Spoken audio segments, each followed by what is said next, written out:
Most often, when we begin somatic work or somatic engagement of any kind, we're starting with the question, how am I here?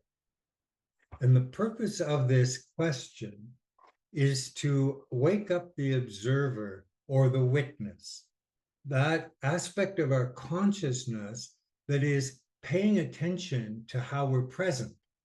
And often we're not very present, or we're not very actively paying attention to how we're present. We're running on automatic survival behaviors.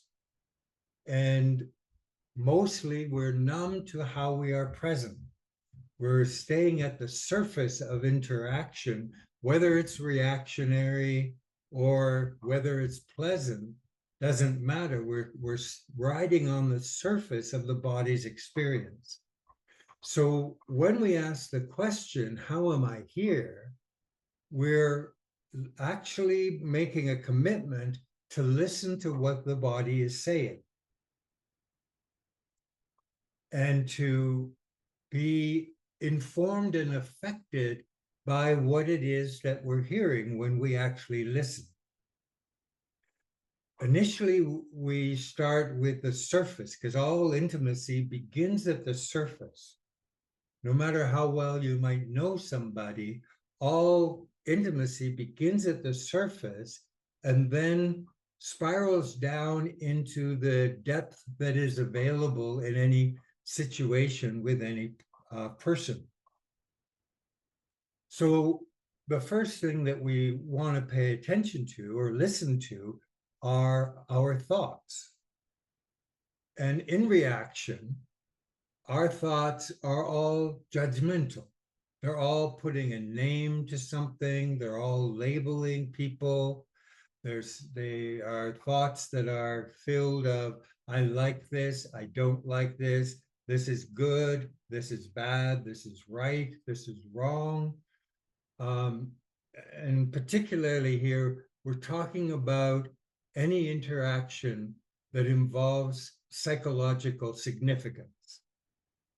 So we start to pay attention to how the body is in a state of reaction and how that shows up in our mental processing.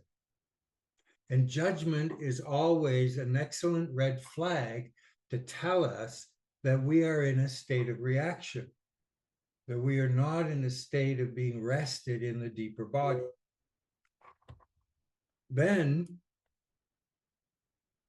what we go to next is to pay attention. So what are the feelings and emotions that are present with the judgmental thoughts? And the feelings and emotions will also be judgmental. They will be a naming that is an opinion. So I will say, I'm anxious, I'm angry, I'm irritated, I'm depressed, I'm feeling hopeless, I'm feeling joyful, I'm feeling sad. All of these are judgments of an experience. And the judgments, both of our thoughts and of our feelings, are informed by our past, by our memory, because that's the only reference point we have. So we go into the bank of our memory and we look for an understanding we arrived at in relationship to the particular kind of feeling we have. So if I get a particular pattern of sensation happening in my body, I go back and I'd be like, oh yeah, I know what that is. That's anxiety. And when I do that, it inhibits being in the experience. It stops the experience. So in asking, how am I here? We don't stop there. We look at what is the effect of how I am here? How am I affected? How am I experiencing being here in my body? What's happening in my chest? What's happening in my belly? what's happening in my head. And we begin to explore increasingly what the experience is without simply putting a name on it. And when we do that, this allows the body to complete whatever the experience is. And we're educating the body, because the body just doesn't automatically know this. It needs to be educated. But we're educating the body not to stay stuck at psychological significance, at perception that is linked to psychological reaction. We're attempting to, or we're working to move the body into a state where the dialogue is with sensation and perception. Much the same way, the same level that a child lives at when they're maybe 4 or 5 years old and they're playing. They can't name things. They can't finish an experience by putting a name on it. They're exploring their perceptions and the sensations attached to the perception.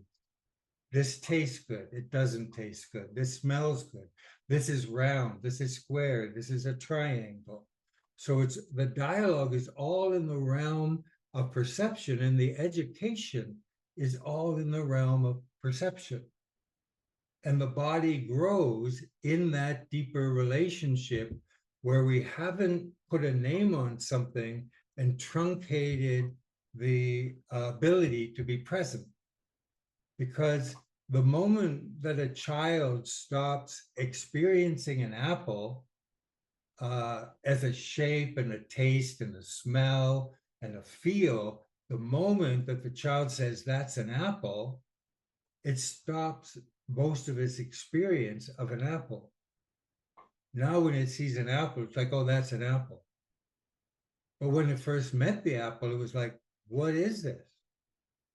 And it smells it and it rolls it around and it tastes it. So the goal of asking, how am I here, is to get us back to that original state where the dialogue is with sense and perception. And that then informs how we are present in the world.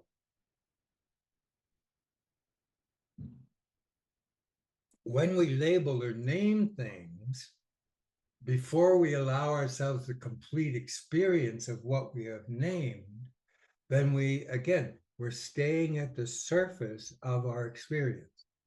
And the body's not learning anything. When we're in sense and perception, the body is always in the process of waking up and learning, and again, struggling to be engaged and to be affected by the engagement.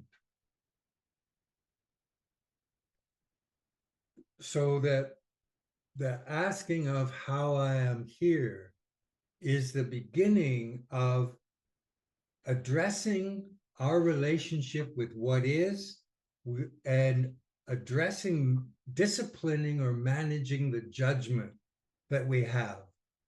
This shouldn't be so. It should be this. I shouldn't be feeling this way. This shouldn't be happening to me. So it addresses the judgment we have of what is and gets us to a relationship with what is. Whether that experience is comfortable or uncomfortable doesn't matter. As long as the body is able to rise and meet whatever challenge it's met with, it doesn't matter whether it's in a state of discomfort or comfort. It wants the satisfaction that it has met a challenge, and that by meeting that challenge, it has become more present again to its inner experience, to its environment, and to the people in its environment.